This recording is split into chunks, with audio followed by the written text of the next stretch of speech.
정신건강의학과 전문의가 전하는 마음뉴스입니다. 오늘도 편안하게 함께해요. 체면을 받고 전생을 봤다는 사람들이 있습니다. 조선시대 여인이었다? 전쟁터의 병사였다? 본인은 아주 생생하다고 말합니다. 그런데 이건 실험실에서 만들어낼 수 있습니다. 국내 연구진이 21살에서 23살 남성 64명에게 3번씩 체면을 걸어 전생으로 되돌렸어요. 누가 전생을 봤을까요? 전생을 믿는 사람이었을까요? 아니었습니다. 믿음은 아무것도 예측하지 못했어요. 다른 건 딱 하나였습니다. 최면에 얼마나 잘 걸리는 사람이냐. 그 점수가 높을수록 전생이 나오는 비율이 올라갔습니다. 그러니 질문이 바뀝니다. 최면이 진짜냐 가짜냐가 아니라 왜 저 사람에게서만 나오느냐? 여기서부터 이야기가 완전히 달라집니다.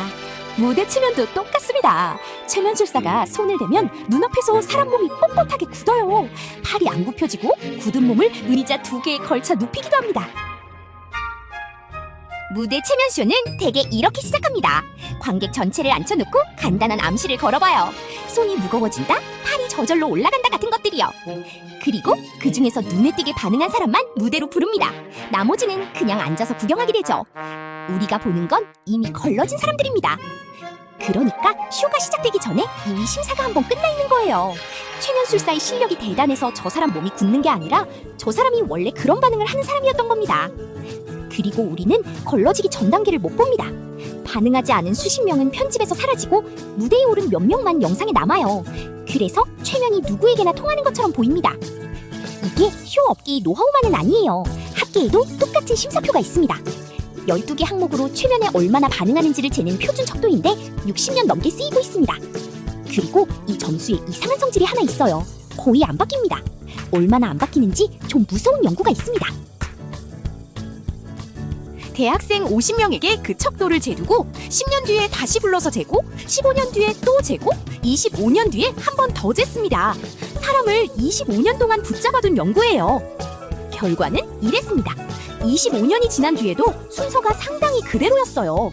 그리고 개인의 점수가 얼마나 변했는지를 보면 중앙값이 12점 만점에 딱 1점이었습니다. 4분의 1세기가 지났는데요. 이 정도면 웬만한 성격 검사보다 안정적입니다.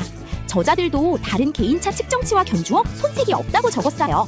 다시 말하면 지금 최면에 잘 안 걸리는 분은 20년 뒤에도 대체로 안 걸립니다. 여기서 흔한 오해를 하나 정리하겠습니다. 최면에 안 걸리는 게 의지가 강해서라고 생각하시는 분이 많아요. 그런데 이건 정신력의 문제가 아닙니다. 그냥 그 특성을 가지고 있지 않은 거예요. 제 생각을 말씀드리면 이건 키와 좀 비슷합니다. 노력해서 조금 달라질 수는 있지만 대체로 타고나고 높다고 좋은 것도 낮다고 나쁜 것도 아니에요. 그냥 다른 겁니다. 그러면 다음 질문이 자연스럽게 나옵니다. 최면에 잘 걸리는 사람이 결국 잘 속는 사람 아니냐? 귀가 얇고 낱말에 잘 휘둘리는 사람이냐? 아닙니다. 이건 학계에서 오래 다뤄진 문제인데 최면 반응성은 남에게 잘 설득되는 성질이나 순응하는 성향과는 별개로 움직입니다. 잘 속는 사람이라서 걸리는 게 아니에요. 오히려 가까운 건 몰입입니다.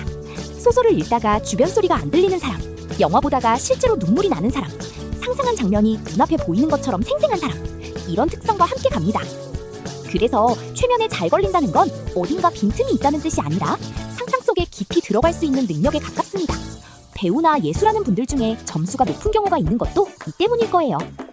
그럼 그 척도가 실제로 뭘 시키는지 보여드릴게요. 손이 저절로 내려간다고 암시를 주고 정말 내려가는지 봅니다. 팔이 굳어서 안 굽혀진다고 하고 실제로 못 굽히는지 보고요. 모기가 앉았다고 하면 손을 젓는지, 없는 맛이 느껴진다고 하면 표정이 변하는지도 봅니다. 12항목에는 난이도가 있습니다. 가장 쉬운 축은 팔이 내려가는 거예요. 여기까지는 꽤 많은 분이 됩니다. 반대로 가장 어려운 축은 없는 목소리가 들리는 겁니다. 여기까지 되는 분은 드물어요. 그러니까 몇 번째 항목까지 되느냐가 곧 그 사람의 점수가 됩니다. 그런데 이걸 집에서 재볼 수는 없죠. 그래서 대신 볼 수 있는 신호를 알려드리겠습니다. 첫째, 소설을 읽다가 부르는 소리를 못 듣는다. 둘째, 영화를 보다가 실제로 눈물이 난다. 셋째, 상상한 장면이 눈앞에 보이는 것처럼 생생하다. 넷째, 음악을 듣다가 소름이 돋는다. 다섯째, 운전하다 정신 차려보니 귀찮게 있었다. 이 5가지가 몰입 성향을 재는 문항들과 결이 같습니다. 더 간단한 방법도 있습니다. 눈동자 굴림이라고 부르는 건데요. 고개는 근채로 눈만 최대한 위로 굴리게 하고 그때 흰자가 얼마나 보이는지를 봅니다. 잘 걸리는 사람일수록 흰자가 많이 보인다는 거예요. 실제로 미국에서 만든 간이 검사에 이 항목이 들어있습니다. 그런데 여기서는 정직하게 말씀드려야겠습니다. 이 방법은 근거가 달려요. 표준 척도와 잘 맞더라는 연구도 있고 상당히 거의 없더라는 연구도 있습니다. 그러니 문명복을 가려낼 수 있다는 말은 아직 믿을 게 못 됩니다. 확실한 건 표준 척도를 직접 재보는 것뿐이에요. 제 생각을 말씀드리면 이 신호들은 참고는 되지만 한정은 아닙니다. 몰입 성향과 실제 최면 가능성의 관계도 중간 정도예요. 그러니 5개가 다 해당한다고 최면이 잘 걸린다고 확정할 수 없고 반대로 하나도 없다고 나는 안 되는 사람이라고 못 박을 필요도 없습니다. 첫 번째 관점이 여기입니다. 최면은 생긴 일이 아니라 들어가는 일이에요. 그리고 그 문이 넓게 열려있는 사람이 따로 있습니다. 그럼 그 차이가 뇌에도 있을까요? 이걸 본 연구가 2012년에 나왔습니다.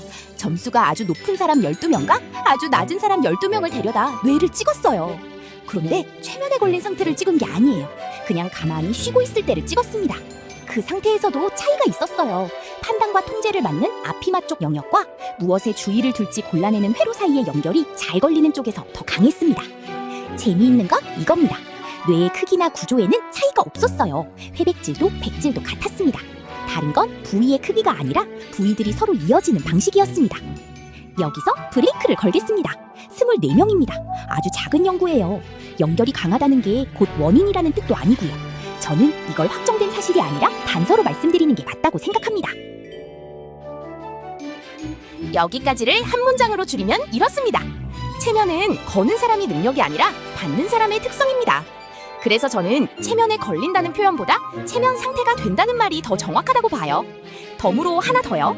흔들리는 시계추나 나선무늬 같은 건 필수품이 아닙니다. 영화가 만든 이미지예요. 실제로는 목소리와 말만으로도 됩니다. 반응하는 사람이라면요. 그리고 가장 많이 받는 걱정에 답하겠습니다. 체면으로 사람을 조종해서 원치 않는 일을 시킬 수 있느냐? 그건 안 됩니다. 체면 상태에서도 본인의 판단은 살아있고 정말 싫은 요구가 오면 그냥 안 합니다. 무대에서 우스운 짓을 하는 분들은 애초에 그 자리에 올라가겠다고 손을 든 분들이에요. 잠든 상태냐고 묻는 분도 많습니다. 아니에요. 뇌파를 보면 잠과 다르고 대부분 무슨 일이 있었는지 기억합니다. 오히려 한 가지에 주의가 좁게 모인 상태에 가까워요. 책에 몰입해서 부르는 소리를 못 듣는 순간과 비슷합니다. 여기까지 들으면 최면이 그냥 무대 위 구경거리처럼 들릴 수 있어요. 그런데 두 번째 반전이 여기 있습니다. 병원에서는 이걸 실제 치료로 씁니다. 가장 근거가 쌓인 자리는 뜻밖에도 배입니다. 과민성 대장증후군이요. 장지향 최면 치료라고 부르는데 장의 감각과 움직임에 초점을 둔 암시를 반복하는 방식입니다. 약으로 잘 안 잡히던 환자 100명을 무작위로 나눈 시험이 있습니다. 한쪽은 10주간 집단 최면 치료를 받고 다른 쪽은 일반적인 상담과 약물 치료를 받았어요. 치료가 끝난 시점에 좋아진 사람이 최면 치료 쪽에서 100명 중 61명, 대조군에서 41명이었습니다. 그리고 15달이 지난 뒤에는 그 차이가 더 벌어졌어요. 54명 대 25명입니다. 이 대목이 저한테는 제일 인상적이었습니다. 치료를 그만둔 다음에 격차가 커졌어요. 배운 것을 스스로 계속 쓴다는 뜻이겠죠. 그리고 여러 심리치료를 한 줄로 세운 분석에서도 이 방법은 상위권에 들어갑니다. 왜 배일까요? 장은 뇌와 신경으로 촘촘히 연결돼 있고 통증을 얼마나 크게 느끼는지가 심리 상태에 크게 좌우됩니다. 최면이 손대는 자리가 정확히 거기예요. 장을 고치는 게 아니라 장에서 올라오는 신호를 어떻게 받아들이는지를 바꿉니다. 최면이 쓰이는 자리 중에 근거가 가장 두껍게 쌓인 곳은 통증입니다. 실험 85편, 참가자 3,600여 명을 모아 계산한 분석이 있어요. 전체 결과는 통증이 뚜렷하게 줄었다는 쪽입니다. 여기까지는 예상 가능하죠. 그런데 이 분석의 진짜 대목은 그 다음이에요. 참가자를 최면 반응 점수로 나눠서 다시 계산했습니다. 점수가 높은 사람은 통증이 의미 있게 줄어든 비율이 100명 중 42명, 중간은 29명이었어요. 그리고 점수가 낮은 사람에게서는 이득이 거의 없었습니다. 같은 최면 치료를 받았는데 결과가 이렇게 갈립니다. 앞에서 25년 동안 안 바뀐다고 했던 그 점수가 여기서 치료 효과를 가르는 겁니다. 그래서 최면을 치료로 쓰는 곳에서는 시작 전에 그 점수를 재보기도 합니다. 잘 들을 사람인지 미리 가려내는 거죠. 저는 이게 꽤 정직한 방식이라고 생각해요. 안 들을 사람에게 10줄을 쓰게 하는 것보다 낫습니다. 한 가지 덧붙이고 싶어요. 이건 최면만의 이야기가 아닙니다. 같은 약을 같은 용량으로 써도 어떤 분에게는 잘 듣고 어떤 분에게는 안 듣습니다. 진료실에서 저희가 늘 겪는 일이죠. 최면은 그 차이가 유독 크고 그 차이를 미리 잴 수 있다는 점이 특이한 겁니다. 한 한 가지 더 보여드리고 싶은 시험이 있습니다. 유방 조직 검사나 종양 절제 수술을 받을 환자 200명을 무작위로 나눠서 한쪽은 수술 전에 15분짜리 최면 세션을 받게 했어요. 딱 15분입니다. 결과가 좀 뜻밖입니다. 수술 중에 들어간 마취제와 국소 마취제의 양이 최면을 받은 쪽에서 유의하게 적었어요. 환자가 덜 필요했다는 뜻입니다. 그리고 퇴원할 때 재본 통증, 메스꺼움, 피로, 불편감이 전부 낮았습니다. 감정적으로 힘들었다는 응답도 적었고요. 가장 놀란 대목은 여기입니다. 병원 입장에서 든 비용이 환자 한 명당 772달러 적었어요.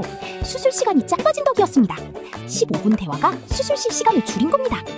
제가 이 시험을 좋아하는 이유가 있어요. 15분이고 부작용이 없고 비용이 오히려 줄어듭니다.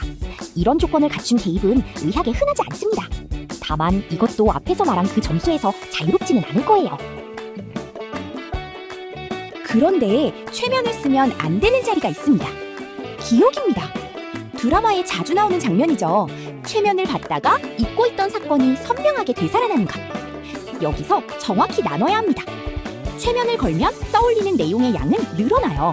그리고 그 기억에 대한 확신도 함께 올라갑니다. 그런데 정확도는 같이 올라가지 않습니다. 틀린 기억까지 선명하게 확신하게 되는 거예요. 그래서 법정에서 이걸 어떻게 다룰지를 놓고 오래 다퉜습니다. 미국 법원들을 훑은 검토를 보면 접근이 세 갈래로 갈렸고 그 혼란의 원인으로 법원이 최면에 관한 연구를 제대로 이해하지 못한 점이 지적됐어요. 국내에서도 법 최면이 수사에 쓰입니다. 저는 이걸 반대하지는 않아요. 다만 선은 분명히 그어야 한다고 봅니다. 최면으로 나온 이야기는 어디를 더 찾아볼지 알려주는 실마리일 수 있지만 그 자체로 무슨 일이 있었는지를 확정하는 근거는 아닙니다. 이 둘을 섞으면 사람이 다칩니다. 정리하겠습니다. 최면은 마술도 아니고 사기도 아니에요. 어떤 사람에게 잘 듣고 어떤 사람에게는 거의 안 듣는 도구입니다. 그리고 잘 듣는 자리와 쓰면 안 되는 자리가 꽤 분명하게 갈려 있습니다. 혹시 써보실 생각이라면 두 가지만 확인하세요. 첫째, 누가 하는지.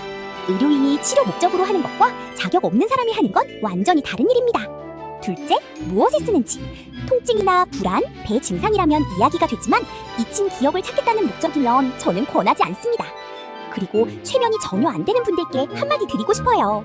여러 번 시도했는데 아무 느낌이 없었다고 실망하실 필요가 없습니다. 아까 그 척도에서 점수가 낮은 쪽에 계신 거고 그건 이상한 것도 부족한 것도 아닙니다. 그럴 땐 다른 방법을 찾으면 됩니다. 처음 질문으로 돌아가겠습니다. 무대에서 몸이 굳는 사람은 연기하는 게 아닐 가능성이 높습니다. 다만 그 사람이 특별히 어수룩한 것도 아니에요.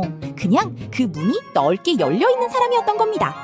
그리고 그 자리에 누가 서게 될지는 쇼가 시작되기 전에 이미 정해져 있었습니다. 25회가 지나도 잘 안 바뀌는 특성으로요. 여러분은 어느 쪽일 것 같으세요? 소설 읽다가 주변 소리가 안 들리는 편이라면 아마 높은 쪽일 겁니다.